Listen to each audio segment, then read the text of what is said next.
ముగ్గురు అభ్యర్థులు కనబడతా ఉన్నారు. కేంద్ర నాయకత్వం నరేంద్ర మోడీ గారి ఆశీస్సులతో భారతీయ జనతా పార్టీ అభ్యర్థిగా నేను బీజేపీ నుంచి పార్లమెంట్కి మీ అందరి ఆశీస్సులు కోరుతూ నరేంద్ర మోడీ గారి దీవెనలతో కేంద్ర పార్టీ ఆశీస్సులతో ఈరోజు నేను భారతీయ జనతా పార్టీ అభ్యర్థిగా మీ ముందుకు రావడం జరిగింది.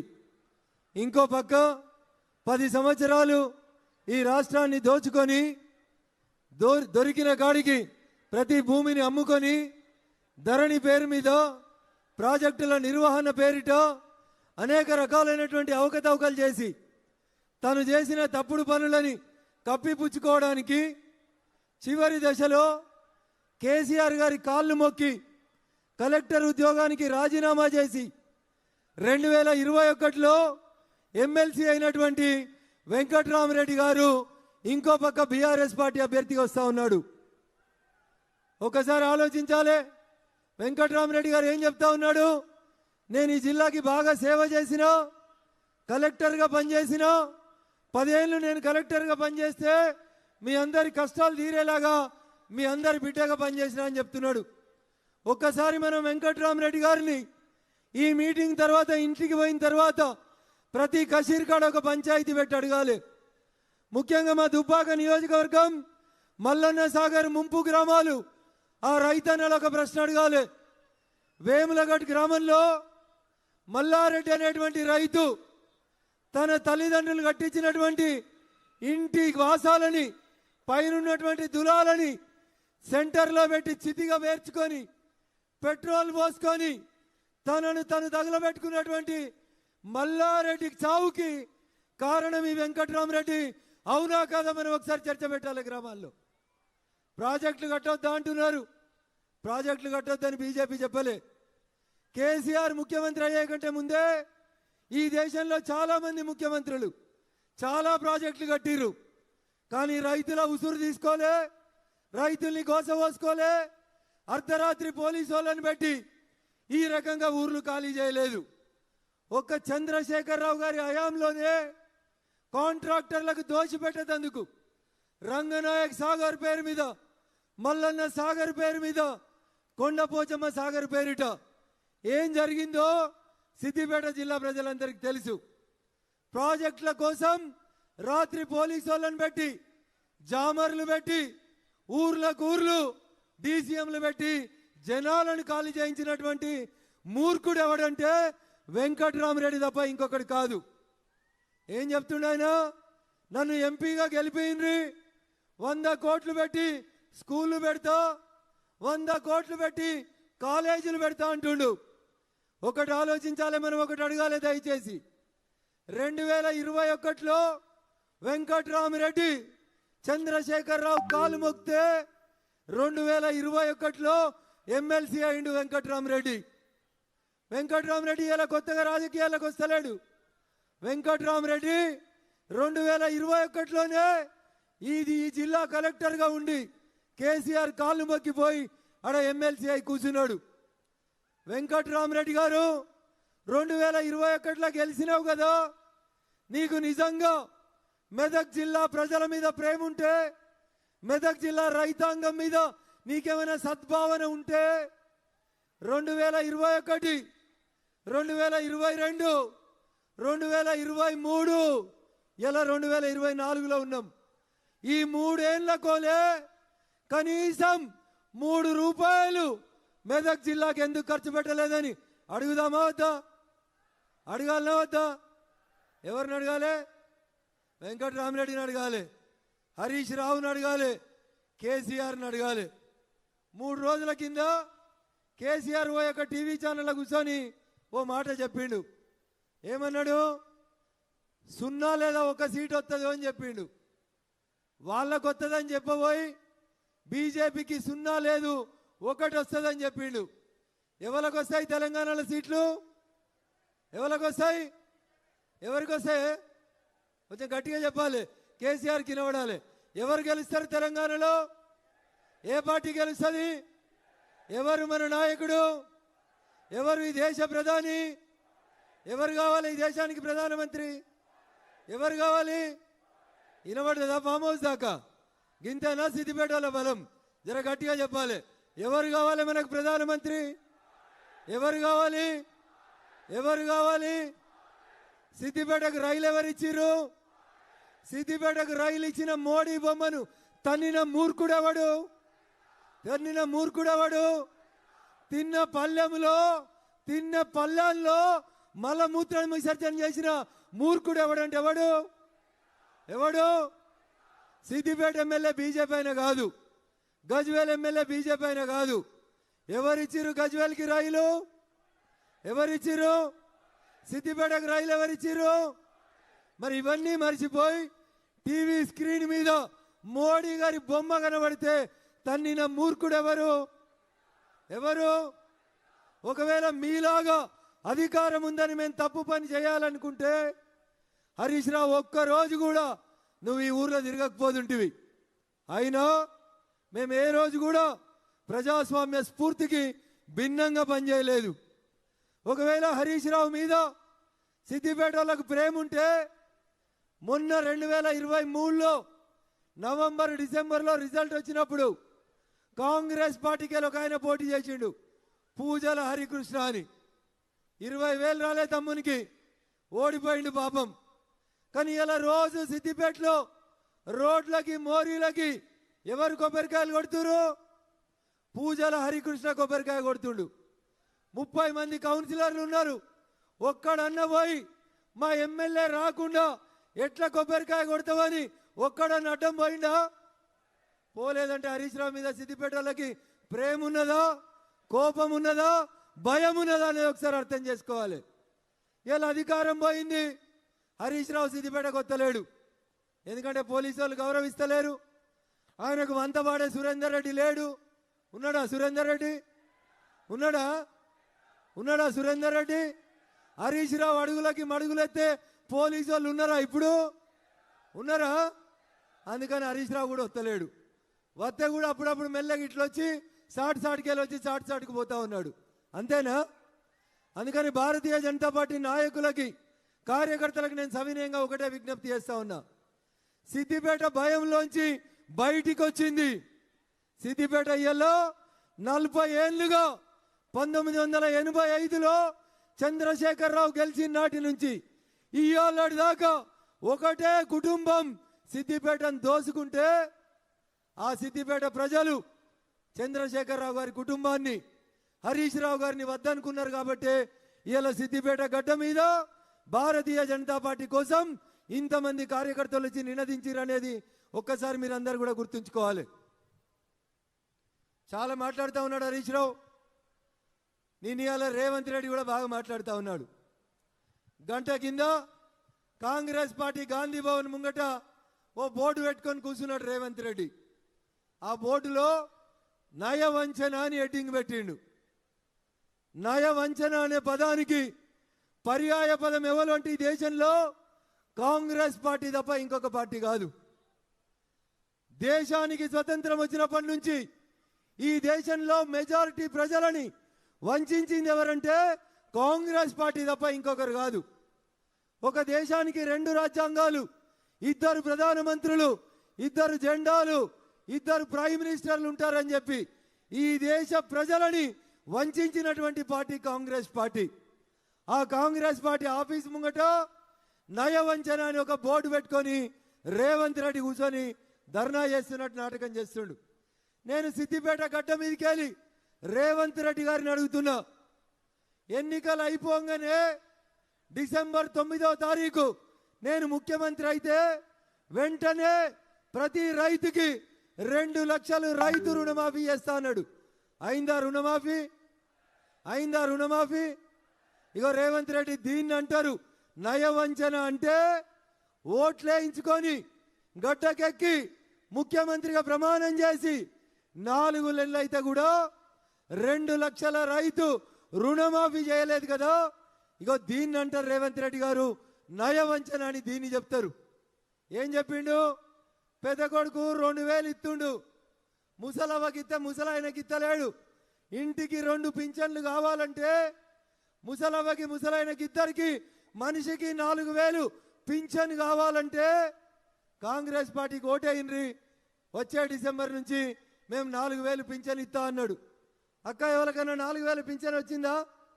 గిడ కూర్చున్న మా వాళ్ళు చెప్పాలి, ఎవరికైనా 4000 పింఛన్ వచ్చిందా? రాలేదా? వచ్చిందా?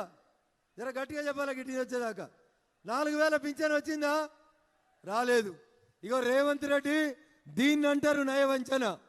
ఓట్ల కోసం 2000ని 4000 ఇస్తా అని చెప్పి ఓట్లు వేయించుకున్న తర్వాత ఏమైంది ముఖ్యమంత్రి గారంటే, అన్న నేను ఇడ బంగారు బిందెలు లంకె బిందెలు ఉన్నాయనుకొని వచ్చినా ఆడ ఖాళీ కుండలు కనబడుతున్నాయని ప్రజలని మోసం చేసిన రేవంత్ రెడ్డిది ఏంటిదది? ఏంటిదది? నయవంచన అంటే గిది రేవంత్ రెడ్డి గారు. కాంగ్రెస్ పార్టీ బోర్డు పెట్టిన నయవంచన ఎవరికి అప్లికబుల్ అంటే, ఈ దేశంలో పేద ప్రజలని వంచినటువంటి పార్టీ కాంగ్రెస్ పార్టీ. కాబట్టి నయవంచన అనే పదానికి పర్యాయ పదం ఎవరంటే కాంగ్రెస్ పార్టీ. ఏం చెప్పిండు? ప్రతి ఆడబిడ్డకి మహాలక్ష్మి పథకం కింద 2500 రూపాయలు గెలిచిన వెంటనే ఇస్తామని చెప్పిండు. గెలిచి 4 నెలలు అయిపోయింది. వచ్చిందా మహాలక్ష్మి పథకం? టీవీలలో పేపర్లలో అడ్వర్టైజ్మెంట్లో కనబడుతుంది తప్ప ఏ పేదింటి ఆడబిడ్డకి కాంగ్రెస్ పార్టీ ఇస్తా అన్నటువంటి 2500 రూపాయల మహాలక్ష్మి పథకం కింద ఈ రోజు దాకా కూడా డబ్బులు రాలేదు. అయ్యా రేవంత్ రెడ్డి గారు, ఇగో దీన్ని నయవంచన అని చెప్తారు తప్ప భారతీయ జనతా పార్టీ ఏ రోజు కూడా ప్రజలని మోసగించలేదు. మీరు మాట్లాడితే హామీలు అని చెప్తారు, కానీ నరేంద్ర మోడీ గారు మాట్లాడితే గ్యారంటీ అని చెప్తారు. మోడీ గారు గ్యారంటీ అంటే ఖచ్చితంగా అమలయ్యేటువంటి గ్యారంటీ. ఈ దేశం కాదు ప్రపంచం విశ్వసించేటువంటి నాయకుడు ఎవరంటే అది నరేంద్ర మోడీ గారు తప్ప ఇంకొకరు కాదనేది మీరు అందరూ కూడా దయచేసి అర్థం చేసుకోవాలి. మొన్న మెదక్కి కాంగ్రెస్ పార్టీ క్యాండిడేట్ నామినేషన్ వేసేందుకు వచ్చినప్పుడు రేవంత్ రెడ్డికి ఇట్లే వచ్చి ఏది పడితే అదే మాట్లాడిండు. మోడీ గారు ఏమిచ్చిర్రు, మెదక్ ఏమిచ్చిర్రు అని అడిగిండు. దుబ్బాకకి బస్సులు వేసుకొని వస్తా అన్నాడు. బీజేపీకి గడీలు ఉన్నాయో అన్నాడు. నేను చెప్పిన రేవంత్ రెడ్డి గారు మీరు రండి దుబ్బాకకి, మా అమ్మ నాన్న ఇద్దరు కూడా ఒప్పుకున్నారు, వాళ్ళు ఉండే గడిని రేపంటే రేపే మీ పేరు మీద రిజిస్ట్రేషన్ చేస్తామని పిలుస్తే తోక ముడిచి పారిపోయినటువంటి వ్యక్తి ఈ రాష్ట్ర ముఖ్యమంత్రి రేవంత్ రెడ్డి గారు. నోటికి ఏదొస్తుంది మాట్లాడతాం, అబద్ధాలు ఆడతాం, బట్టగాల్చి మీద వారేస్తాం. మోడీ రూపాయి ఇవ్వలేదు మెదక్ అని చెప్తే నేను చెప్పిన రేవంత్ రెడ్డికి, రూపాయి మెదక్ కాదు, నువ్వు గెలిచిన కొడంగల్ కోయ్, నీ కొడంగల్ నియోజకవర్గంలో ఇట్లా కట్టిన రైతు వేదికను అడుగు. ఆ రైతు వేదికకి నరేంద్ర మోడీ గారు 10 లక్షలు ఇచ్చిర్రు. రేవంత్ రెడ్డి గారు నీ కొడంగల్ కోయ్, ప్రతి ఊర్లో ఊరవతల కట్టిన శ్మశాన వాటికను అడుగు, వైకుంఠ ధామాన్ని అడుగు, దానికి ఇచ్చినటువంటి పైసలు నరేంద్ర మోడీ ఇచ్చిర్రు అని చెప్తారు తప్ప కాంగ్రెస్ పార్టీ బీఆర్ఎస్ పార్టీ ఇవ్వలేదు. గ్యారంటీగా చెప్పిన ప్రతి పని చేసేటువంటి పార్టీ భారతీయ జనతా పార్టీ, నరేంద్ర మోడీ గారి నాయకత్వం అయితే మోసం వంచన ఈ 2 పదాలకి పర్యాయ పదం ఎవరంటే కాంగ్రెస్ పార్టీ. మెదక్లో రఘునందన్ రావు గెలుపుని ఆపేందుకు రేవంత్ రెడ్డి హరీష్ రావు ఇద్దరు కలిసి కుట్ర చేసి ఎవరినో ఒక్కరిని గెలిపించాలని విమానాలలో చాటు చీకటి ఒప్పందాలు చేసి కుట్రలు చేస్తూ ఉన్నారు. ఆ కుట్రల్ని తిప్పికొట్టాల్సినటువంటి బాధ్యత మీ అందరి మీద భారతీయ జనతా పార్టీ రక్షకులు సైనికులైనటువంటి వారియర్స్ అయినటువంటి మీ అందరి మీద ఉందని చెప్పి నేను ఈ సందర్భంగా సవినయంగా అప్పీల్ చేస్తా ఉన్నా. నేను రేవంత్ రెడ్డి గారి కోసం 2 రోజులుగా ఎదురు చూసిన, బస్ వేసుకొని వస్తాడేమో రేవంత్ రెడ్డి దుబ్బాకకి, మెదక్కి మోడీ గారు ఏం చేసిరో చూపెడదామని. కానీ రేవంత్ రెడ్డికి ధైర్యం సరిపోలేదు. అందుకని నేనే ఒక పుస్తకం తయారు చేసి చింతమడకకి ఏమిచ్చినాం, తోటపల్లికి ఏమిచ్చినాం, మిగతా గ్రామాలకి దుబ్బాకకి ఏమిచ్చినాం, చిన్న కోడూరుకి ఏమిచ్చినాం, ఇట్లా ప్రతి నియోజకవర్గంలో ప్రతి గ్రామానికి ఏమిచ్చినామని చెప్తూ చాలా స్పష్టంగా ఒక పుస్తకాన్ని పోస్ట్ ఆఫీస్ ద్వారా రిజిస్టర్ పోస్ట్ నుంచి రాష్ట్ర ముఖ్యమంత్రి రేవంత్ రెడ్డి గారికి పోస్ట్లో పంపడం జరిగింది. అది చదువుకొని మరి అన్న ఇంగ్లీషులు ఉంటే నాకు అర్థం కాలేదు అంటాడేమో అని తెలుగులోనే పుస్తకం రాసి టైపు చేయించి రేవంత్ రెడ్డి గారికి పంపించి 2 రోజులైంది. ఇవాళ దాకా రిప్లై రాలే. కొత్త నాటకం మొదలుపెట్టిండు. నయా వంచన పేరిట ఓ కొత్త నాటకం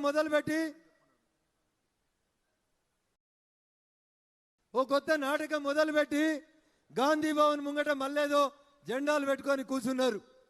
ఒక్కటి అడగండి, రఘునందన్ ఈ గడ్డ మీద పుట్టినోడు, జై తెలంగాణ అన్నోడు, ఈ ప్రాంతం కోసం, ఈ నియోజకవర్గం కోసం పటాన్ చెరువు నుంచి దుబ్బాక దాకా ప్రతి నియోజకవర్గంలో ప్రతి గ్రామంలో ప్రజలతో ప్రత్యక్షమైన సంబంధాలు ఉన్నోడు. దుబ్బాకలో పుట్టి సిద్దిపేటలో పెరిగి ఈ 2 నియోజకవర్గాలు నా జన్మభూమి అయితే వృత్తిరీత్యా ప్రాక్టీస్ చేసిన సంగారెడ్డి, ఆ తర్వాత నివాసం ఏర్చుకున్నటువంటి పటాన్ చెరువు నా కర్మభూమిగా 4 నియోజకవర్గాల ప్రజలతోటి నేరుగా ప్రత్యక్ష సంబంధాలను కలిగి ఉండి పటాన్ చెరువులో కాలుష్యం పోవాలంటే ఏం చేయాలి, దుబ్బాకలో ఉన్నటువంటి మా రైతన్నలకి కొలువులు రావాలంటే ఎలాంటి కంపెనీలు తేవాలని పూర్తిగా నియోజకవర్గం మీద అవగాహన ఉన్నటువంటి వ్యక్తిగా ఒక్క అవకాశం నాకు ఇచ్చినట్లయితే నరేంద్రుడి నేతృత్వంలో 3వసారి ఏర్పాటు కాబోతున్నటువంటి నరేంద్ర మోడీ గారి పాలనలో భారతీయ జనతా పార్టీ నాయకత్వంలో ఖచ్చితంగా మెదక్ పార్లమెంటును కూడా నేను ఎట్లయితే దుబ్బాక శాసనసభ్యునిగా అసెంబ్లీకి పోయిన 3 సంవత్సరాలు ప్రతిరోజు ప్రజల సమస్యలనే వినిపించిందో, అది అంగన్వాడీల సమస్యలైనా, ఆశా వర్కర్ల సమస్యలైనా, గ్రామ పంచాయతీ స్కావెంజర్ల సమస్యలైనా, ఊడ్చటోళ్ళకి జీతం రాకపోయినా, ఆఖరికి హోంగార్డులకి జీతాలు ఇవ్వకపోయినా పేదోడి గొంతుగా అసెంబ్లీలో నిలబడి కొట్లాడింది ఎవరంటే ఇదే రఘునందన్ దుబ్బాక శాసనసభ్యునిగా కొట్లాడినా. ఆఖరికి మనందరం జై తెలంగాణ అన్న రోజు జయ జయ హే తెలంగాణ జననీ జయకేతనం అనేటువంటి పాటను ఎందుకు తెలంగాణ రాష్ట్ర గీతంగా పెట్టలేదు కేసీఆర్ అని మొట్టమొదటి రోజే అసెంబ్లీకి పోయిన రోజు నిలబడి కొట్లాడి అడిగినటువంటి వ్యక్తి ఎవరంటే మీ రఘునందన్. కొట్లాడేటోడు కావాలన్నా, దొర బాంచన్ని కాలు మొక్తా నాకు కలెక్టర్ పదవి వద్దు ఎమ్మెల్సీ పదవి కావాలనేటోడు కావాలన్నా ఒక్కసారి దయచేసి ఆలోచించాలి. ఏం చేసిండు వెంకట్రామరెడ్డి? 3 ఏళ్లలో ఎమ్మెల్సీ అయితే 3 రూపాయలు ఇయ్యలే మెదక్ నియోజకవర్గానికి. కానీ ఒక పని చేసిండు, కోకాపేటలో ఎకరం 100 కోట్లు పెట్టి 10 ఎకరాలు కొనుక్కొని 1000 కోట్ల రూపాయల ఆస్తి ఎట్లా సంపాదించాలో 3 ఏళ్లుగా వెంకట్రామరెడ్డి పనిచేసిండు తప్ప పేద ప్రజలకి కనీసం ఎంగిల్ చేయితోటి కనీసం కూడా చేయి కూడా విదల్చలేదు. ఆయన వచ్చి నేను స్కూళ్ళు కడతా, కాలేజీలు కడతా, ఇంకేదో కడతా అని మోసం చేసేటువంటి ప్రయత్నం చేస్తూ ఉన్నాడు. అందుకని విఘ్నులైనటువంటి మా మెదక్ పార్లమెంట్ ఓటర్ మహాశైలకి నేను సవినయంగా చేసేటువంటి అప్పీల్ ఒకటే, మన బలం మన కార్యకర్తలు. భారతీయ జనతా పార్టీ బలగం 45 డిగ్రీల టెంపరేచర్ ఉంటే కూడా కదలకుండా ఇక్కడ కూర్చున్నటువంటి కార్యకర్త బంధువుల బలం భారతీయ జనతా పార్టీ బలం తప్ప ఇంకొకటి కాదు. మీరేనా బలంగా, మీరేనా ఆశగా, మీరేనా శ్వాసగా మెదక్ పార్లమెంటును గెలిపించాలని నాడు నరేంద్రుడు కలలు గని నా దేశం విశ్వగురు కావాలని ఆ రోజు నరేంద్రుడు కలలు కంటే నాటి నరేంద్రుడి కలలని ఈరోజు ఈ నరేంద్రుడు సాకారం చేస్తూ ఐఎమ్ ఎన్ ఇండియన్ అని అబుదాబి పోయినా, ఆడిలైడ్ పోయినా, ఆస్ట్రేలియా పోయినా, అమెరికా పోయినా ఐఎమ్ ఎన్ ఇండియన్ అని గర్వంగా చెప్పుకునే రీతి లోపల ఈ దేశ కీర్తి ప్రతిష్టలను పెంచుతున్నటువంటి నాయకుడు నరేంద్ర మోడీ గారు. అంత గొప్ప నాయకుని నాయకత్వంలో మనం ఎంత గొప్పగా పనిచేయాలనో దయచేసి ఒకసారి మా కార్యకర్త బంధువులు ఆలోచించాలి.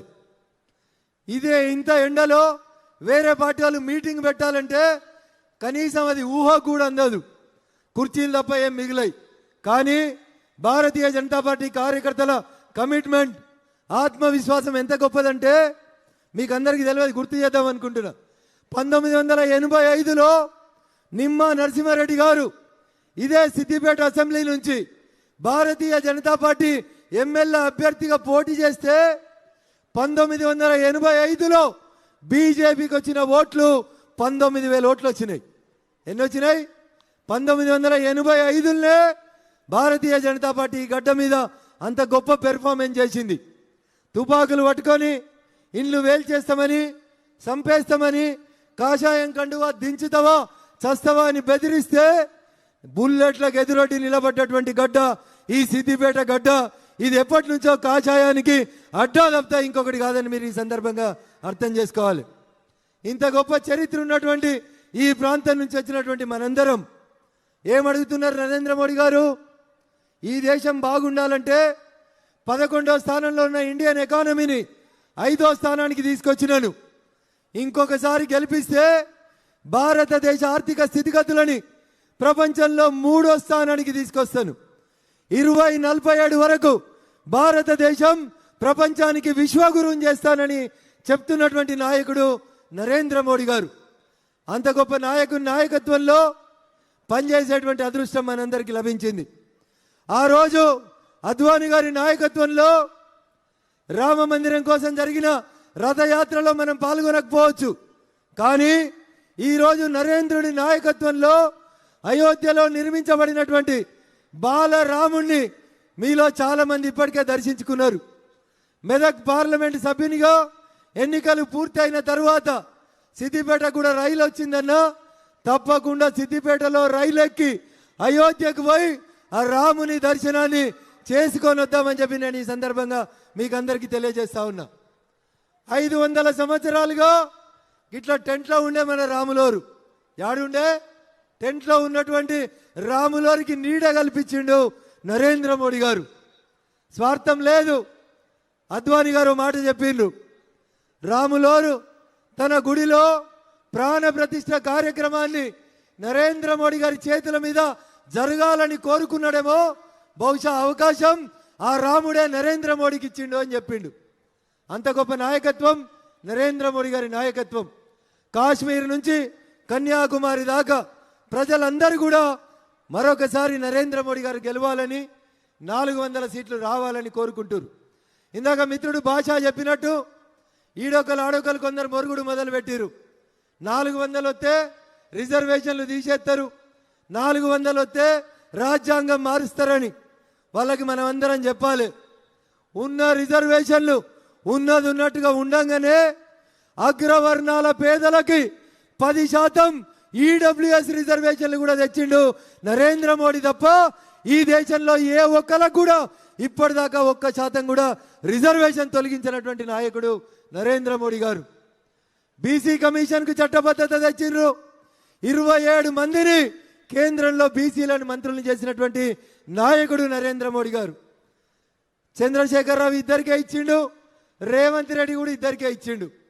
గా రేవంత్ రెడ్డి వచ్చి మెదకులో చెప్తాడు, ఇగో బీసీ బిడ్డ పోటీ చేస్తున్నాడు, ఈడ బీసీ బిడ్డ కోటయ్యి అని చెప్తాడు. అయ్యా రేవంత్ రెడ్డి 2023 నవంబర్లో పటాన్ చెరువు నుంచి కాంగ్రెస్ పార్టీ నుంచి కూడా ఒక బీసీ బిడ్డనే పోటీ చేసిండు. మరి ఆయన ఓడగొట్టింది ఎవరు? ఇలా నువ్వు బీఫామ్ ఇచ్చిన ఆయన ఎవరు మీ క్యాండిడేటు? 30 రోజుల ఎలక్షన్ టైంలో 4 పార్టీలు మారొచ్చినోడు. ఈటల రాజేందర్ ముదిరాజుకి టిఆర్ఎస్ పార్టీలో అన్యాయం జరిగితే చంద్రశేఖరరావు పక్క నుండి సప్పట్లు కొట్టిన ఆయన ఎవరంటే ఇలా కాంగ్రెస్ పార్టీ క్యాండిడేట్ తప్ప ఇంకొకరు కాదు. ఇలా వచ్చి కులం ఎట్లా క్లెయిమ్ చేస్తావన్నాను? ఈటల రాజేందర్ ముదిరాజు గారికి అన్యాయం జరిగిన రోజు నువ్వు టిఆర్ఎస్ పార్టీకి రాజీనామా చేసి బయటపడేసి వచ్చుంటే ఇలా నీ కులం నిన్ను స్వాగతించేది. అందుకని రేవంత్ రెడ్డి గారు నీ క్యాబినెట్లో సగం బీసీలు ఉండాల్సిన చోట 2 బీసీలను పెట్టుకొని రేపు గెలిస్తే మేము ముదిరాజులకు మంత్రి పదవి ఇస్తాము అంటున్నాడు. నేను అడుగుతున్నా రేవంత్ రెడ్డి గారిని, 119 మంది ఎమ్మెల్యేలలో ఒకడే ఒక ఎమ్మెల్యే ముదిరాజు బిడ్డ నీ సొంత జిల్లాకి వెళ్ళి గెలిచిండు. ఎందుకు వెళ్ళే రేవంత్ రెడ్డి మంత్రి పదవి? ఎవరు వద్దన్నారు మంత్రి పదవి ఇస్తా అంటే? నీ పాలమూరు బిడ్డనే కదా గెలిచింది, ఎందుకు ఇవ్వలేదు అంటే రేవంత్ రెడ్డి నైజం ఏంటంటే ఓడ దాటేదాకా ఓడమల్లన్న, ఓడ దాటిన తర్వాత బోడమల్లన్న అనేటువంటి నానుడి తప్ప ఇంకొకటి కాదు. అందుకనే రైతు రుణమాఫీ చెప్పినా, మహాలక్ష్మి పథకం చెప్పినా, 500లకే సిలిండర్లు అని చెప్పినా, అరచేతిలో వైకుంఠం చూపెట్టినా ఆయన చేసేది కేవలం మోసం అంటే మోసం తప్ప ఇంకొకటి కాదు. అందుకని 10 సంవత్సరాల చంద్రశేఖరరావు పాలన చూసి 6 నెలల కాంగ్రెస్ పాలన చూసిన తర్వాత ఈరోజు ప్రజలంతా ఒకటే మాట చెప్తా ఉన్నారు. ఈ తాప మేము వేసే ఓటు పువ్వు గుర్తుకేస్తాం, నరేంద్ర మోడీ గారికి వేస్తాం, మళ్ళొకసారి ఈ దేశానికి ప్రధానమంత్రి నరేంద్ర మోడీ గారు కావాలనేటువంటి ఒక లక్ష్యంతో ప్రజలందరూ కూడా ముందుకు పోతా ఉన్నారు. అందుకని నేను మీకు చేసేటువంటి విజ్ఞప్తి ఏంటంటే, దయచేసి ప్రతి ఇంటిని కలవండి, ప్రతి వ్యక్తిని కలవండి. ఒక్కసారి మనం వెళ్ళి ఒక ఇంటికి పోయి నరేంద్ర మోడీ గారికి ఓటేయమని అడిగితే ఖచ్చితంగా ప్రజలు మనకు ఓటేయడానికి సిద్ధంగా ఉన్నారు. అందుకని ఇంతకంటే మంచి అవకాశం ఇంకొక అవకాశం రాదు. ఉదయం సాయంత్రం ఖచ్చితంగా ప్రతి తలుపును తట్టి నరేంద్ర మోడీ గారి బొమ్మను అక్కడ ఇచ్చి నరేంద్ర మోడీ గారు చేసినటువంటి మంచి పనులని ప్రతి కుటుంబానికి తెలియజేస్తే ఖచ్చితంగా మెదక్ పార్లమెంటు మీద ఏ జెండా ఎగురుతుంది? ఏ జెండా ఎగురుతుంది?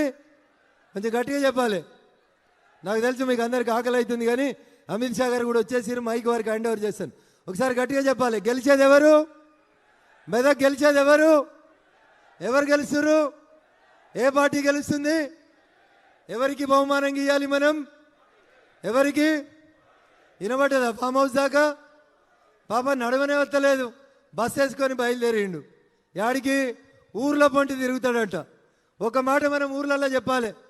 రఘునందన్ దుబ్బాకల ఎల్లలే కదా అన్నాడు హరీష్ రావు. హరీష్ రావు నడుగురి, మరి నీ మామ కామారెడ్డిలో చెల్లలే కదా? చెల్లిండా? చెల్లిండా? చెల్లలే కదా. రేవంత్ రెడ్డి కూడా కామారెడ్డిలో చెల్లలే కదా. ఎవరు బండకేసి కొట్టిరు కామారెడ్డిలో? ఈ కాషాయం జెండనే ఆ రేవంత్ రెడ్డిని, ఆ చంద్రశేఖరరావుని కామారెడ్డిలో బండకేసి కొట్టింది. కొట్టిందా? రేపు మెదక్ పార్లమెంట్ కూడా గెలిచేది ఎవరు? కాషాయం జెండా. నరేంద్ర మోడీ గారి ఆశీస్సులతో మనం అందరం గెలవబోతా ఉన్నాం.